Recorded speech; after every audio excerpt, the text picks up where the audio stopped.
এই ଦୁନିଆ ଭାଇ ଯେଉଁ ଲୋକମାନେ କହନ୍ତିନି ଯେ ନିଜର ଘର ଛୋଟିଆ ହଉ ପଛେ ଦିଲ୍ ବଡ଼ ହେବା ଦରକାର। ପକେଟରେ ପଇସା ଥାଉ ନଥାଉ କିନ୍ତୁ ମାନେ ମନ ବଡ଼ ହେବା ଦରକାର।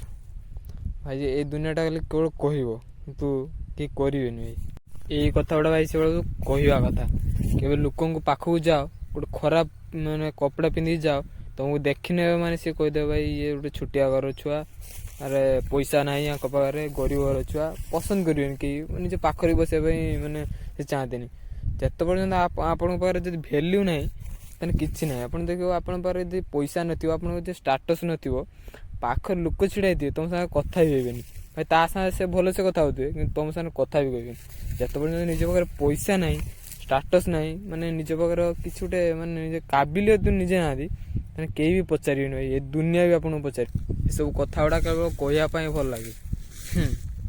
ଦୁନିଆରେ ଏମିତି କେହି ଲୋକ ନାହିଁ ଯେ ତୁମକୁ ମାନେ ପଚାରିଦେବ ଏ କଥା। ମାନେ ଆମ ଭଳିଆ ମିଡ଼ିଲ୍ କ୍ଲାସ୍ ଲୋକଙ୍କ ପାଇଁ ଦୁନିଆରେ କିଛି ନାହିଁ ଭାଇ। ଦେଖିବ ସରକାର ସବୁ ଜିନିଷର ଟ୍ୟାକ୍ସ ଭାଇ, ସବୁ ଜିନିଷର। ଏବେ ତ ରିସେଣ୍ଟଲି ଆମର ହେଲ୍ଥ ଇନ୍ସୁରାନ୍ସ ପାଇଁ 37% ଟ୍ୟାକ୍ସ ଲାଗିଛି ଭାଇ ଆମ ଇଣ୍ଡିଆରେ।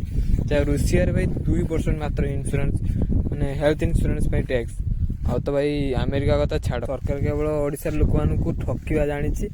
କେବଳ 5,000 ଟଙ୍କା ସୁଭଦ୍ରା ଯୋଜନା ଦେଇଦିଅ ଆଉ ସବୁ ଜିନିଷ ଉପରେ ରେଟ୍ ଲଗେଇକି ଦରଦାମ ଲଗେଇକି ଲୋକଙ୍କ ପାଖରୁ ପଇସା ନିଅ।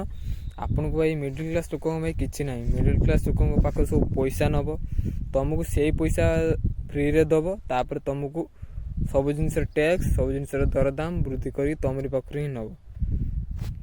ନା ମିଡ଼ିଲ୍ କ୍ଲାସ୍ ଲୋକଙ୍କ ପାଇଁ ଚାକିରି ନା କ'ଣ, କିଛି ଜିନିଷର ସୁବିଧା ନାହିଁ। ନା କେଉଁଟେ ଯଦି ମେଡ଼ିକାଲରେ ପଡ଼ୁଛି ତା ପାଇଁ ଭାଇ କିଛି ନାହିଁ। 27% ଟ୍ୟାକ୍ସ ମାନେ ସିଏ ମାନେ ମିଡ଼ିଲ୍ କ୍ଲାସ୍ ଲୋକ ବଞ୍ଚିବା ତ ଛାଡ଼, ଆଗେ ଖାଇବା ପିଇବା ପିନ୍ଧିବା ଉପରେ ତ କିଛି ନାହିଁ, ତାପରେ ତ ମରିବା ତ କଥା ଛାଡ଼ ଭାଇ।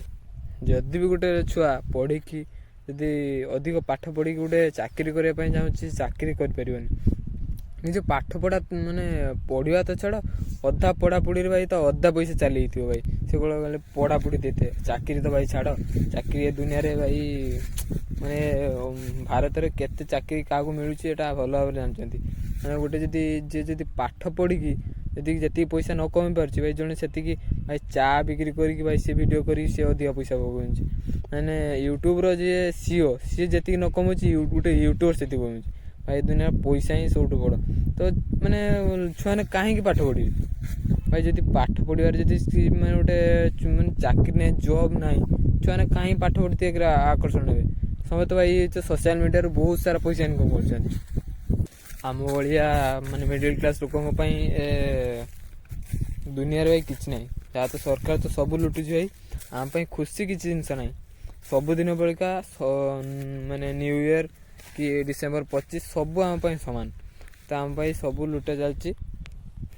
ସରକାର କେବଳ ମାନେ ସାଧାରଣ ଲୋକଙ୍କୁ ଲୁଟିବା ଜାଣିଛି।